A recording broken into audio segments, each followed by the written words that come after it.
There we go.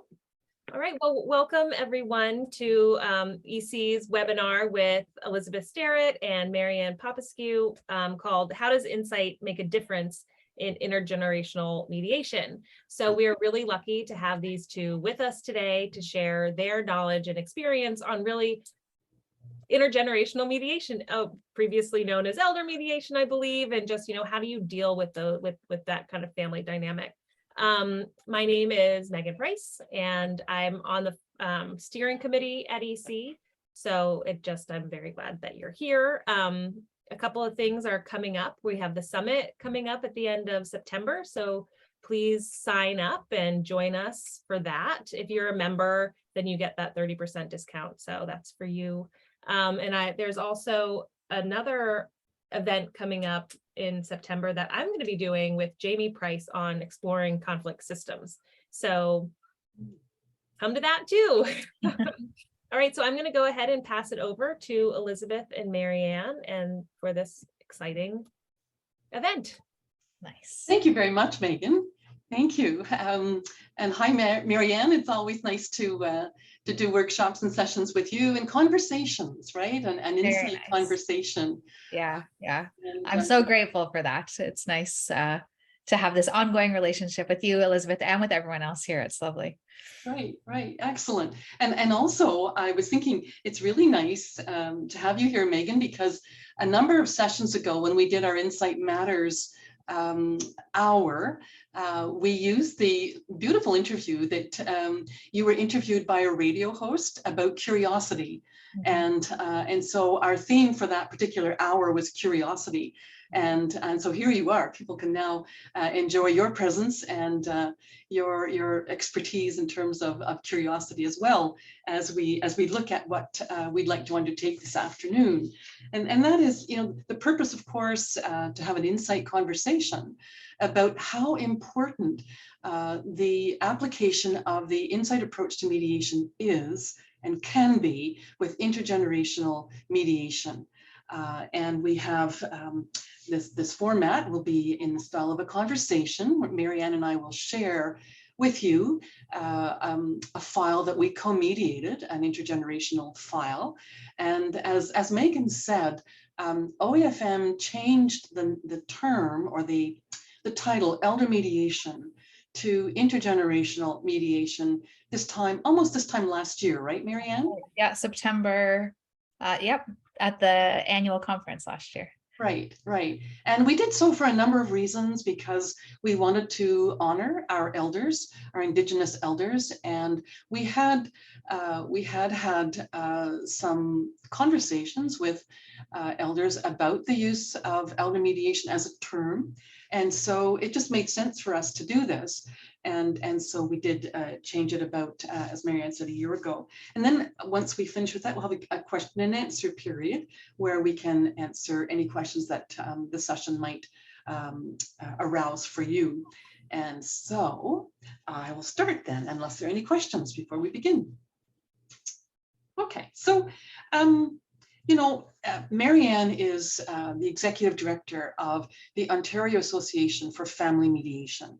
I'm just curious, Marianne, you've had an opportunity to witness and implement the use of insight, not only in our training, but in our meetings since about 2016.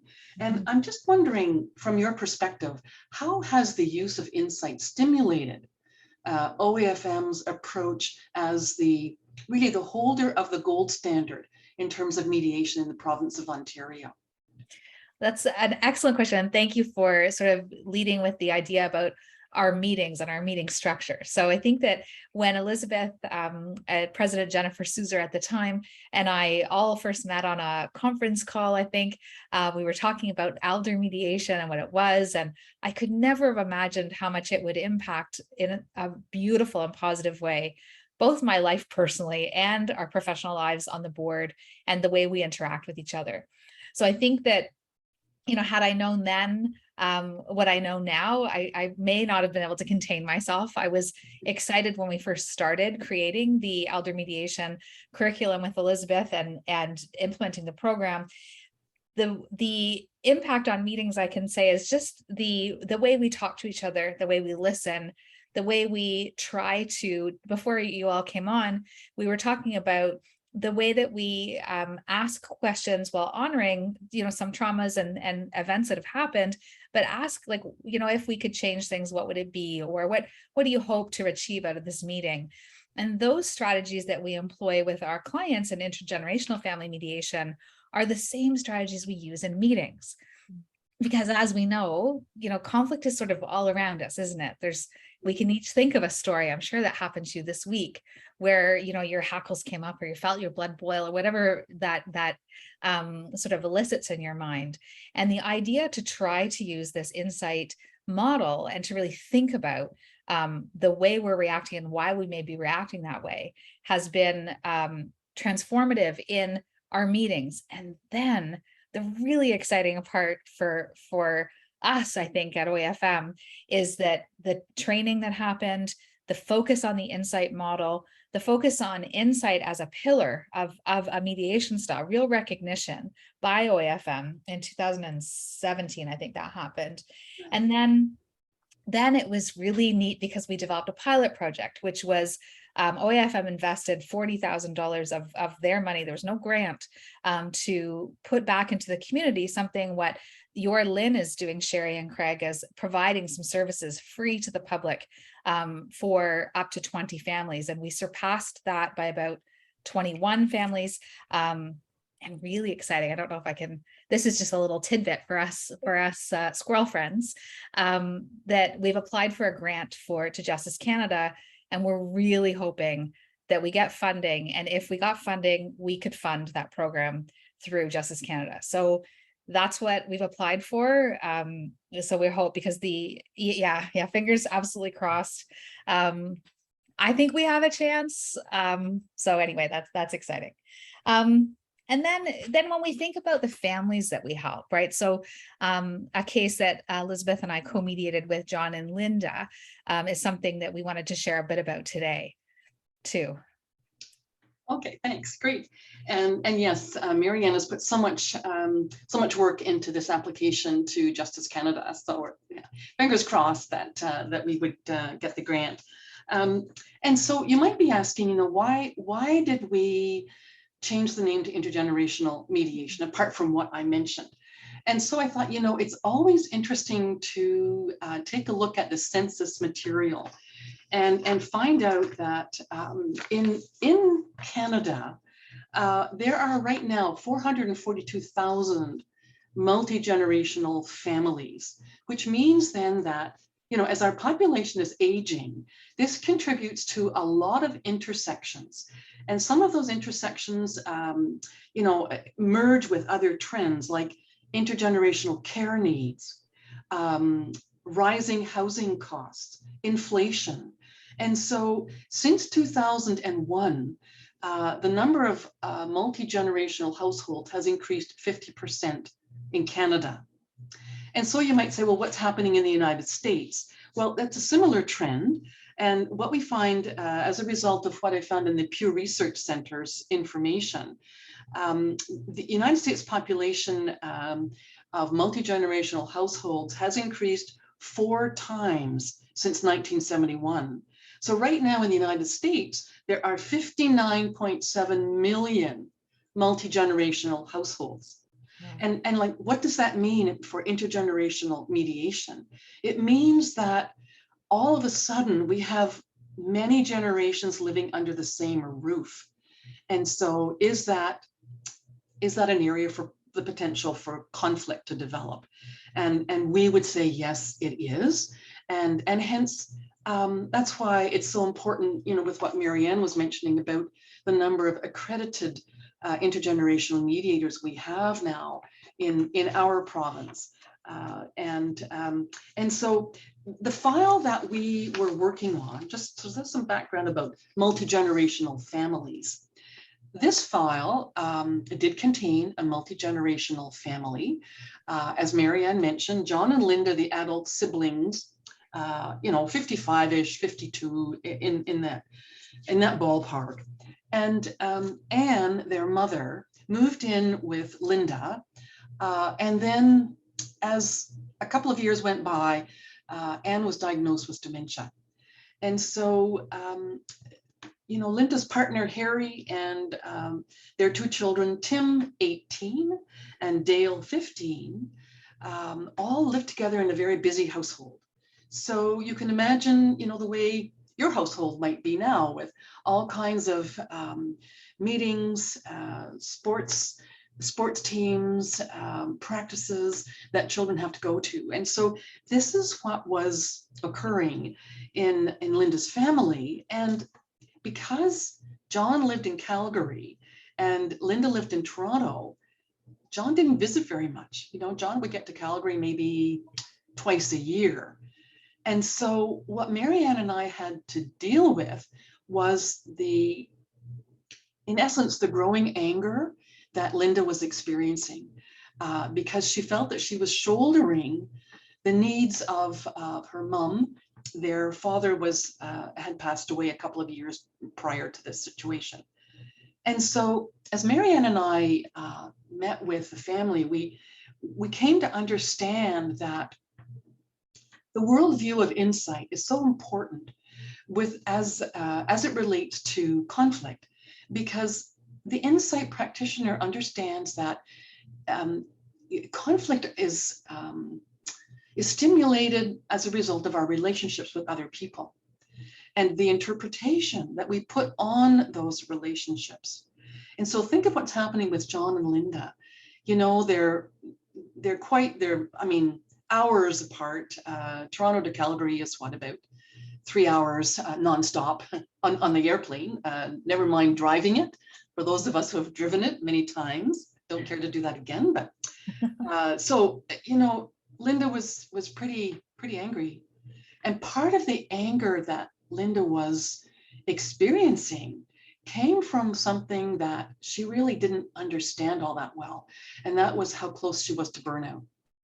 A busy mom, a wife, a daughter, looking after all of these things and keeping all of the balls in the air, And so what we found then was that this anger was something that kind of was bubbling up as the approach to mediation came to both Marianne and to me.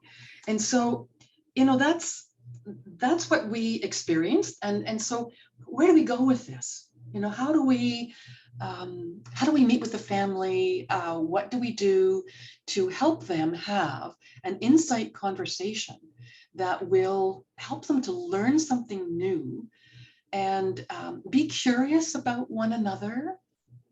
And so, it seems to me that that questions arise, and I'm wondering, let's Marianne, are you all right? But let's throw it out to you. What questions arise for you about the situation that we've described, or that I've described and Marianne and I worked with?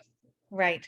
So, I think and right away, the curiosity piece, right, is kind of what, if you're here, it's because you're curious and you care and you're this human that wants to connect. And I think what you get curious about is what's the certainty? Like, what do John and Linda both know is true about each other and about the situation? And starting to ask some questions around what they know is true.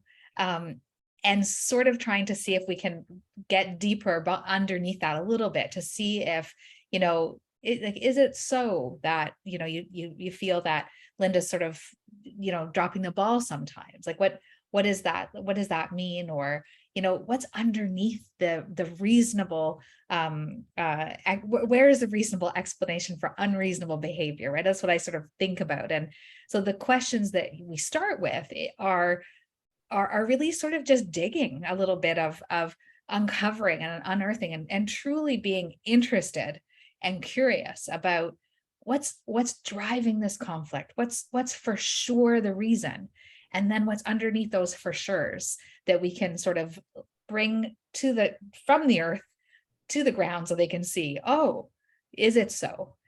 I didn't realize it was this or that or the other thing. And in this situation, we had a complexity of of certainties and also a real risk to health and happiness and sustainability of Linda, where she was sort of, the mother of two very busy teenage boys, pulled in this direction, pulled and wanting very, very much to help her mother. And also the brother-sister dynamic is there. What happened when they were little? Were you the good kid? Were you the bad kid? What was it like growing up for you? What roles did you play as siblings that may be playing out now? So that's sort of the starting place, I think, Elizabeth? Yes, it was. And that's a really good way of looking at it too, in the sense that, what happened in the past? We're not going to dig around in the past. Mhm. In no way is the insight approach counseling of any kind. I think it's important for us to understand that the past does inform the present. And so I love the word EC, because really, if we look at it, EC means here, EC, maintenant, right now, in the present, when I can be in the moment working with John and Linda and the family. And so unbeknownst perhaps to, the choice of the title, it does have an impact on the insight approach as well. And that is working in the moment, working in the present, so that we can, as Marianne said, disrupt that knowing, so that we look at an interpretation of the behavior, like John not coming to visit and Linda being angry. How can we disrupt what they thought was the certainty about why this was occurring, and create a new path?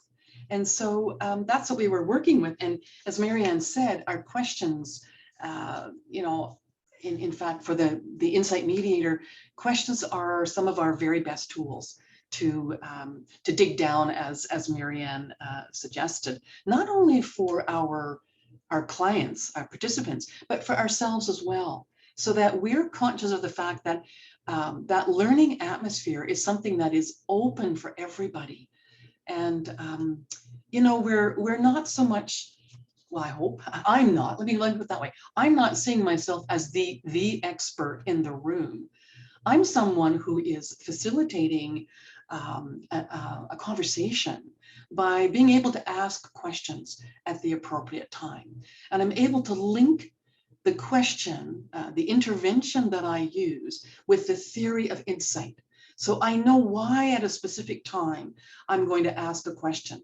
And for example, with what Marianne and I were dealing with, and from what Marianne said, you might just think the obvious question would be, well, Linda, why are you so upset? And what are we going to do? What would be our reaction? Craig, I can see your reaction right now. Do you mind if I pick on you? No, that's fine.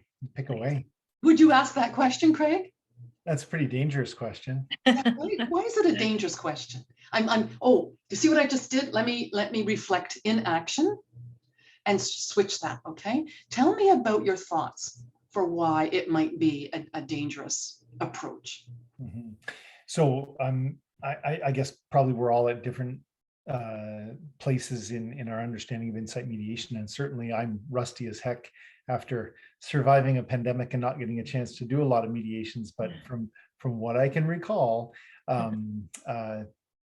she's dug in, she's entrenched in her ideas, she's got her version of certainty. And my fear with asking that question might be that I would just further dig her into her foxhole. Absolutely. Thanks so much for that, Craig. Absolutely. So as we know, not only does the insight approach say we shy away from why questions. So that, and you saw me correcting myself as I asked Craig a why question. Okay. Kenneth Cloak, of course, does the same thing. In his book, Mediating Dangerously, he's saying, if we're going to ask a dangerous question or something that could, explode, we need to be ready for that.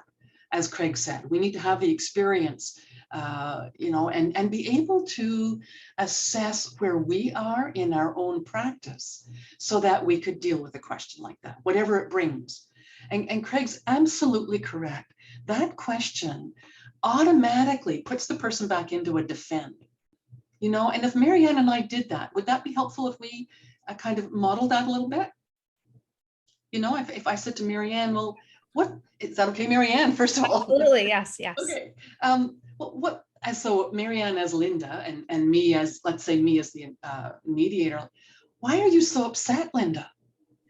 Because John just comes here twice a year and he picks at what I do, and I'm working so hard to take care of our mother, and you know, we promised we wouldn't put her in a home. I've just got so much on my plate. This is just, it's terrible. He just doesn't get it.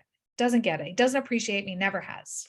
He doesn't get it. All right, thanks. Thank you, Linda, as Marianne as Linda. So do you see where we went as participants in looking at, we're back into the defend story. We're back into, this is why John is such a terrible brother.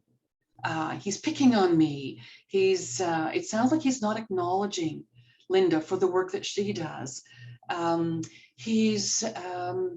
Well, he doesn't understand. Is it possible? Let's go back to a question. Is it possible that John has no understanding whatsoever of what it's like to have a person with dementia living with you and to be the caregiver for that person? And so Marianne and I didn't do that. We didn't ask that question, but we wanted to surface that this afternoon, just to show how the focus on the defend story, as opposed to the threat that Linda is experiencing as the caregiver, could derail our mediation, our intergenerational mediation. And so I know that there was a different question that was asked, and what was that question? I can't remember. Talking about the hopes for what did Linda hope to discuss with her brother? What would come to light? What were her goals for the mediation? What did she hope would change in a positive way as a result of having the conversation with her brother? Absolutely. And so that's what we've got. You see, when we ask a question like, what do you imagine might happen if your mother can't continue to live with you and your family anymore? What do you imagine? Or going back to what Craig said, what do you fear might happen? Right. If your mother can't stay with you anymore. Mm-hmm. What do you fear might happen? And so that's how we get back at the actual threat that Linda is experiencing, the fears, the concerns that she has for their mother, for John and Linda's mother. And so that kind of question then brings all kinds of things to light. As we mentioned, the fear that, the dementia, because it's quite possible that Linda has gone to some sessions with the Dementia Society, the Alzheimer's Society. So she might have an idea of the trajectory for, where Anne will go as a result of the type of dementia that she's been diagnosed with. Also, if you heard what Marianne mentioned, Marianne talked about the promise.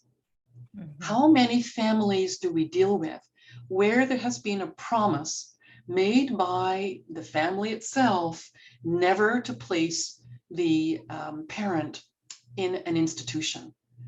And so there again, I remember distinctly at a conference that I was at in Chicago a couple of years ago, and one of the keynote speakers was a geriatrician, and she was talking about never make that promise, because it's something that it's like a cog, like it gets stuck in the family's values and the cares that the family has about how to care for aging parents. And so what happened here is that, Marianne highlighted that there had been a promise that John and Linda years ago had promised, when they were chatting, never to put Anne in an institution. And so what happens here then, as I mentioned, is that there's a disconnect with the family values and with what Linda can continue to do. And so that therein lies part of the conflict that we kind of work at surfacing, and having a conversation about. And so what Marianne and I did with John and Linda, we tried to develop questions that were helpful in disrupting where Linda was, because as Craig said, she's entrenched. She knows exactly what that brother does or doesn't do, and she's not budging. And so we needed to ask questions that would help Linda become uncertain about what she knows. So we tried to create curiosity, and we actually tried to create that disruption. And it's really, in many ways, insight mediators are chaos theorists. We're creating a bit of chaos when we disrupt the knowing, the certainty that the adult children have, John and Linda, and we want to create a new pathway for them. And when they start traveling down a new pathway, when they're listening to the listener and they're gathering some new information, then we know that we can ask different questions. There's a new pathway opening up. Does that make sense to everybody? Mm-hmm. Anybody want us to kind of stop there, Kanata? I just had a question. Sure. You said that you and Marianne developed questions together. Right. Is that like you guys had like a pre-mediation meeting, or you met like midway through a number of meetings, or you just like developed the questions, from the seat of your pants during the mediation, or what did that look like for you guys? Okay, I'll let Marianne start off and then I'll continue. Okay. I think Elizabeth and I are really used to working with each other. So I think that we can feed off each other's questions. And also there's sort of like in the mediation, there's some organic things that happen. And so if John and Linda, like where you can kind of read and understand and do an intake and understand a little bit about what's happening, but so interesting to see what actually happens during a mediation, what comes to light. And I think the general outline of questions we want to get to and unearthing sort of like threats to cares and talking about those pieces is something that's very I guess normal and structured. And then the questions would be something that would arise either organically, or maybe there's like a topic that we want to raise specifically, like talking about like noticing Linda's anger and talking about Linda's anger and really sort of getting to have John hear or sort of explain what he's hearing, and then to see if they can sort of unearth something for themselves and see what happens. But I think of any mediation as sort of like follow, I don't want to say follow the leader, but you follow the bouncing ball, really, don't you, in a lot of cases? Yeah. Elizabeth, what do you think?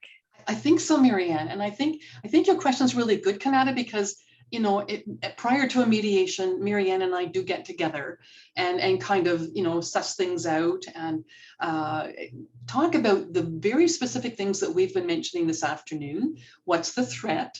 What kind of question would we ask around that threat? Is it possible that John, as I mentioned earlier, John, and not to be unkind to John, but John might not have a clue about what it's like to live with someone with dementia, in his busy work living in Calgary. And so that we need to be able to unearth some of that so that John can hear what's happening with Linda. The listening to the listener, how important that is, as Marianne mentioned, and then to be able to ask John, I'm wondering what you're hearing Linda say. And Linda might be talking about the sundowning. She might be talking about hearing her mother ask the same question 20 times in the space of 15 minutes, and what that's like for her when she has to pick up the kids after a practice. So I think that yes to all of the items that you highlighted in your question, Kanata, a pre-mediation meeting, an understanding of some of the key tenets of where we would be going. And then also, here's the beauty of co-mediating in intergenerational mediations, and that is that Marianne and I work together a lot, and so we do feed off each other. We're really very comfortable doing that. And so again, here's the comment too, if you have, and it's really an opportunity to co-mediate, if you can do that. There's so much learning for the mediator in there, because you don't always have to be on deck. You know, you can kind of catch your breath and have a sip of water, and then feed off the, you know, where you are. And so is that a good enough answer, Kanata, about, you know, where we would go with that? For sure. Thank you. Okay, you're welcome. Thanks for the question. I think, and you made me think of another bonus of sort of having someone else in the room, is that you can kind of like when you're working with someone, and especially in Zoom, I'm finding that like if I'm looking just directly at Kanata, I could see maybe someone flapping their arms, but I can't read as much body language. So it can be nice to have a co-mediator in all circumstances, but on Zoom as well, where they're noticing, picking up things, right? So in this case, you know, what's driving John's sort of maybe mean approach to Linda, like saying you're not doing, you know, it's not good enough. What's he sort of worried about? You know, how is he maybe feeling he's let down? Linda, he's moved far away. You know, maybe he knows more than he's sort of consciously aware of, and he's feeling some sort of guilt or worry about Linda taking the bulk of the care for their mother. And so that when you have two people, you can kind of pick up, it's like, oh, like I noticed this or this or this, or I'm checking my phone, I'm disinterested. So I think that's another nice thing about co-mediation. Also, you can learn from the best, which is nice if you're lucky. Yeah. And you know, and again, see how we do feed off each other, in the sense that in intergenerational mediation, and certainly Craig and Sherry can have 20 people in the room, you know, with a very large intergenerational mediation. And so having co-mediators means that you can share a lot of that, just watching the people. And Marianne is also mentioning many of the skills that are inherent in the insight approach to mediation, the noticing. You know, there's an expectation that insight mediators will be absolutely on their game in terms of noticing what's happening. The noticing, the responsive intentionality, responding to maybe, as Marianne said, John's guilt. Maybe he's, you know, putting off this big defensive persona, but he's feeling really guilty. So it's working, picking up on that as well, and asking the questions that allow John to reflect on what he's thinking about too. And so what I wanted to mention, in terms of my training, just a little bit of an aside, my first training in elder mediation was done at the Center for Social Gerontology, and just outside of Chicago. And just the website for the Center for Social Gerontology has a bibliography on it that is to die for. Anything you wanted to know about elder mediation. And then the second part in my Train the Trainer certification was done at Elder Decisions in Norwood, Massachusetts, and they serve the greater Boston area. And so that was training that was just excellent with Arlene Cardasis and Crystal Thorpe. And together, the Elder Decisions people, they would facilitate an intergenerational retreat over a weekend. So imagine if you and your co-mediator, if Marianne and I could say, we could invite a family that is really deeply interested in mending some fences to participate in a weekend retreat. That's the kind of thing that you get training in at Elder Decisions. And so I just thought it was a wonderful way to offer a family kind of a working holiday. You know, it would be some fun in there, and also notice it's a big and working on mending these fences with people who are well steeped in, and they do call themselves elder decisions. And they also have a book, Mom Always Liked You Best, which you can, you know, it's kind of it's about 65 pages, I guess, but it's really interesting to read because, you know, as Marianne said, maybe John and Linda, maybe there's something back there from the past, like, you know, was Linda the goody two shoes and John kind of Who knows?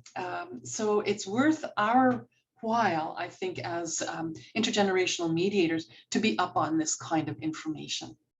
Mhm. So. And it doesn't take long, right? I mean, it's like, how many seconds does it take to ask, like, what was it like growing up? Like, what, how did you see yourself in the family?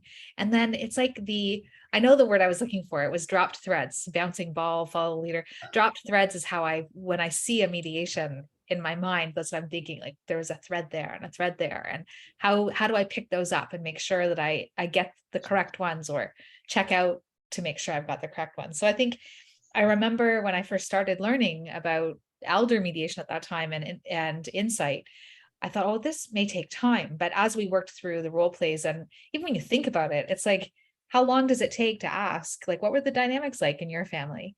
And then you don't need like, the family history that's 25 minutes long. You just need, like, even what did Elizabeth just say? Like, what could Linda, if Linda was the goody two shoes, so she was the one who served, she was the one who pleased, she was the one who maybe got away with things, she, maybe. And then that dynamic, if you've got that kind of in your fabric, then you can help them a little bit better quickly. It's not therapy, it's not this therapeutic process, it's supporting this conversation as best you can, knowing little pieces of what's happened. I think that it works remarkably well. I think it's surprising, really, to me that it doesn't take that long. Good point too. And so as we move along with John and Linda, what we see happening then, and Marianne talked about the emotions, and here's I think one of the reasons why Revista has called insight mediation the fourth pillar of mediation, because of the insight mediators are not afraid to deal with emotions. We're not shying away. We're not shutting them down. In fact, we're going there. We're working with that. And so what we find then is that, John listened to Linda describe her caregiving. And then Linda was able to become curious about her feelings for John. And with that, a question like, what are you hearing me say? Mm-hmm. What are you hearing, Linda, what are you hearing John say? And the same thing for John. John, what are you hearing Linda say about the kind of caring that she provides for your mother? And so working with that, the new learning, that curiosity that the mediator has engendered in the kinds of questions asked, surfaces new information. Wow, I didn't know that you could be up all night. I didn't know that you had locks on the doors for where, for mom's room. I didn't know any of that. And so then, what happens is that with that listening to the listener, we've surfaced a new interpretive pathway, a new way for John and Linda to communicate. And wow, that can really make a big difference. What happens with the new interpretive pathway, with a new way of communicating together? What goes on there? Mm-hmm. Any suggestions from the participants? I think you're hoping for a softening, kind of a softening, and then an opening for that aha moment, and being able to take the conversation in a new direction. Very nice, Sherry. Very, very nice. Yes. Kind of a soft landing that it's not going to put blame on John. It's not going to put blame on Linda. It's going to open an entirely new way of talking about caring for their mother. Very, very nice. Yes, it's kind of like a soft landing. And so, what Marianne and I can do is kind of look at, John then said to Linda, now that you've described what it was like when I was talking with you on the phone last week, I understand now why you took what I said in that way.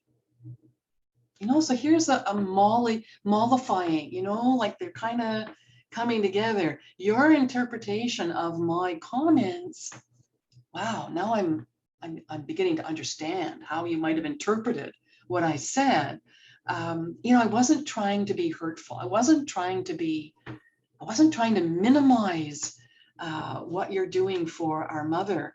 I just didn't really think it was that demanding. Mhm. Wow, what happens then when Linda hears this? You know, how is she going to take that in? It's just this wonderful new pathway that exists, right? And you can't unlearn that knowledge. I mean, I guess maybe you could try, but it's like, oh, it's like this, like it's the aha moment that Sherry was talking about. It's like, oh goodness, I didn't realize. And then that does soften, and that creates the real likelihood that things could change, right? That there could be different. Okay, so now, what's the plan? This is, when we have these conversations in the future, what do you hope to talk about? What those sorts of, like a pathway, a roadmap for them to move forward through their new learning. It's interesting. It's interesting. I always think of our clients and think about, we don't get to go home with them, do we? And so we better make sure that roadmap is pretty clear, right? And that they have a really good set of strategies, and that they can't unlearn things, right? Because patterns in families can be really strong. And so, it's nice to have that focus on us making sure that we sort of clarify the next steps, or the learnings that they've, or us noticing what's happened for them. It could really kind of reinforce the way that they move forward. It's interesting. Intergenerational is like it's very hopeful. There's lots of hope for the future for the family, and it can change, which is just so nice, right? It can really change a family. And really, what was in the way for John and Linda? Not a lot, hey? Their interpretation, right? Yeah. They were interpreting it. And so, Marianne, thanks for that, because I think what you've described then, you can't unlearn that new information. And that's the insight, isn't it? Once we have an insight, we know that Dr. Deutsch would say that the topography of the brain changes. We can't go back and go back to that old pattern. And so I think what you so nicely described, Marianne, is that the operations of learning, the experiencing and noticing what we see in front of us, what's happening there, the understanding that new insight, and the judging and verifying, like, have I got that right? Is this where you really are at the moment? And then, as Marianne said, if that's where they are and they're moving forward, then that valuing and deciding, and what in mediation we would talk about as some decision making, a plan that will help them to move forward with that. And so that's really, it's such a nice way, I think, for, and we're not talking about something that's necessarily easy peasy. We're talking about being rooted in the theory of insight, and having the knowledge of the skills that we can use to highlight the theory. And so, once again, then, I mean, I know that Marianne asked a really neat question when we were doing that. I wrote it down, Marianne. Okay, good. Can I give it to you? Yes, please. Okay, so Marianne was, she was checking in. And so, in the last hour or so, John and Linda, you've both been talking, it's been kind of heated. It's been up there when you've been talking about your mother's care. And you've both put yourselves in a rather vulnerable position. Are you okay with moving on? Like, so Marianne was using those operations of learning to check in, to be transparent and figure out, like, where exactly are we? Because as Marianne said, we're not going home with them. Maybe that's a good thing. Probably it is. Yeah. Checking in, we're using the skill of transparency to find out where they are. Is it okay to continue now and to work through this? What did they say, Marianne? Well, I wanted to comment on that first, and then I'll share that. But the concept behind that is actually a little bit twofold, I think. One is the Transparency, the checking in, which is a very good checking in, checking out. I think we do that at our board for using insight model, just making sure like where is everyone at. It sort of gets them to buy in again, doesn't it? Because usually people do want to say, okay, yeah, that's it. And even like acknowledging like it's gotten really hard and you're here, how are you feeling about still being here? How's it going?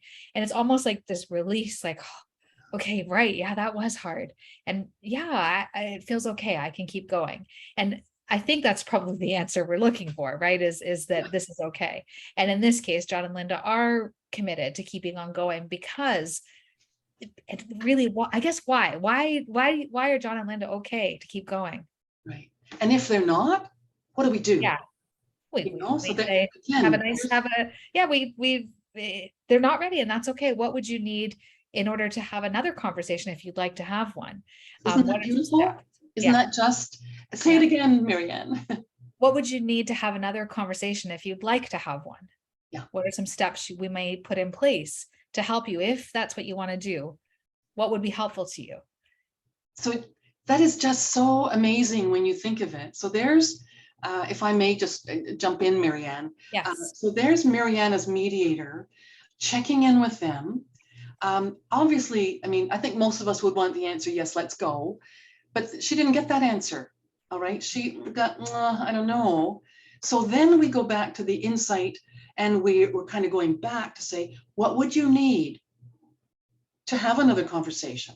And so we're checking in with them to see whether in fact they would come back for another conversation, and giving them some reflection time between mediations or between conversations. Mm-hmm. And often I don't call it a mediation, I'll call it a conversation, because sometimes the word mediation can frighten people.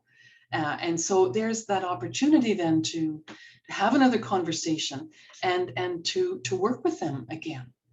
And so the beauty of the insight approach, you've already got that question up your sleeve, so that you're not thrown, at the last minute when they say, no, I'm not ready for an agreement. I'm not ready.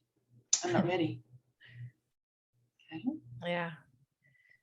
It's so interesting. Oh, yeah. And that's how we can, again, we're moving around the operations of learning. And we're noticing what from their, that might even be the body language before they answer the question. We've got that kind of that spidey sense that, whoops, okay, there's more needed here. Mm-hmm. And that's fine, because what we want in the final moment, what I think we're hoping for them is that there will be a decision that is really meaningful for them.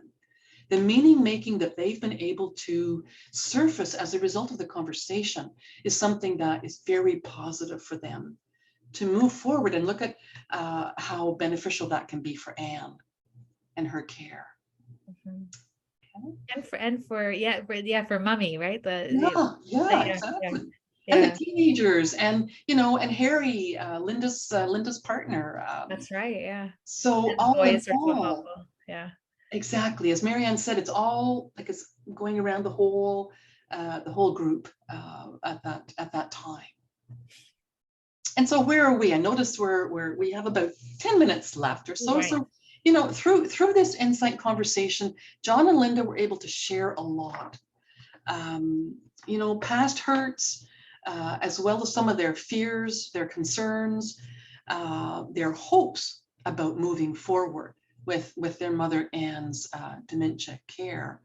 And they listened to each other.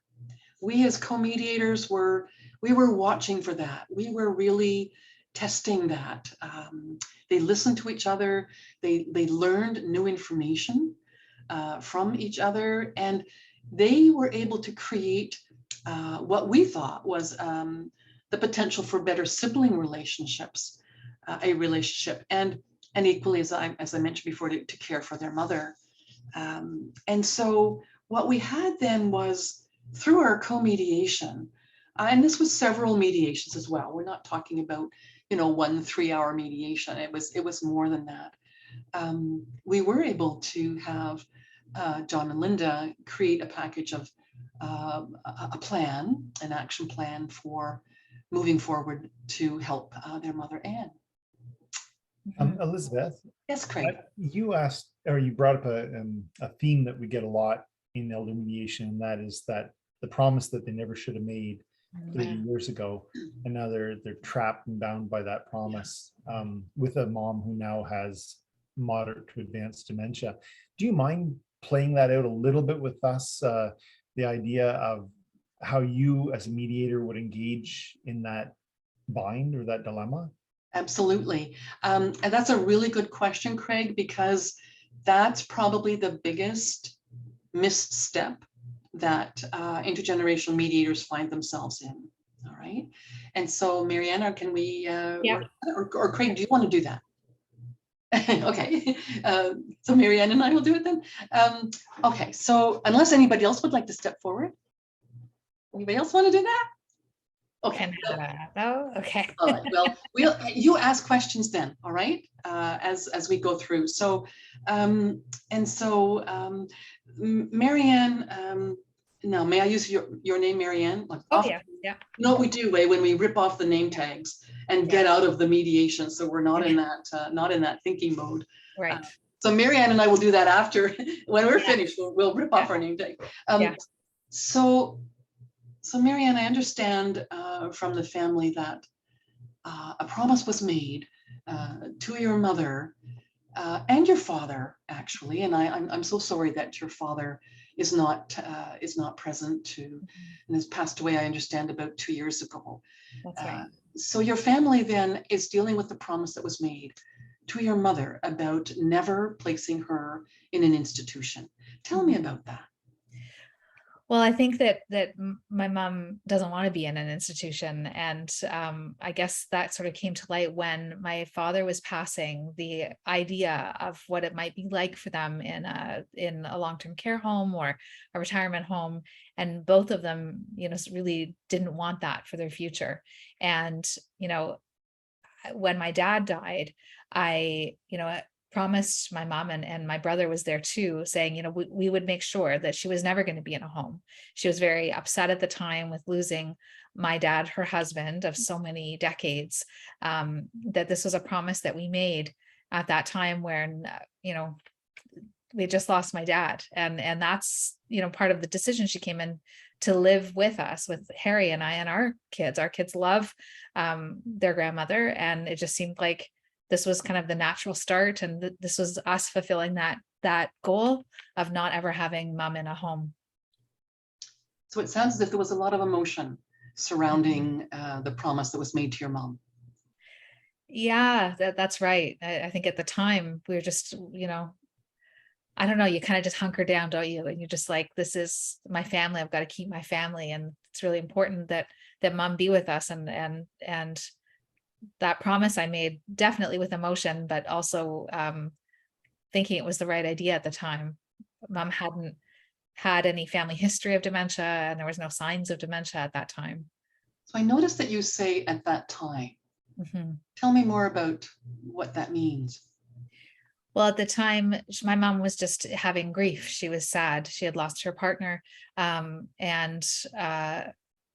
So what we were dealing with was maybe my mom being lonely, maybe my mom needing companionship,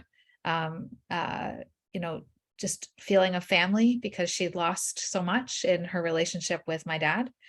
So at that time, there wasn't any signs that, now, unfortunately, there is a diagnosis of dementia, and there is significant symptoms and change from when we had that conversation. So it sounds as if a lot of things have changed since the promise was made to your mother. Yeah, and unfortunately, yeah. We never expected this to happen. Okay. Yeah. I'm just going to stop it here for a moment. Thank you, Marianne. And where I would go with that, I would want to find out more about the changes that have occurred with let's say it's Anne again, going back with that, with her health. I would want to ask about who was present when the promise was made. Is it something that was made by the whole family? Did the whole family promise that this would happen? And if not, if it's Anne, let's say that I'm sorry, it's Linda and Anne again. What's so untenable about that situation now, Linda? All right, so A, the promise, B, no signs of dementia at that time, grief, changes have occurred. Who was there when the promise was made? So, and that's, I think for me, that would be the big thing. If, let's say we're going back to John and Linda, if John was there at the same time and he was part of that promise, that opens up an entirely different outlook to deal with that. And so moving forward then, a mediation or a conversation would have to include John about the promise.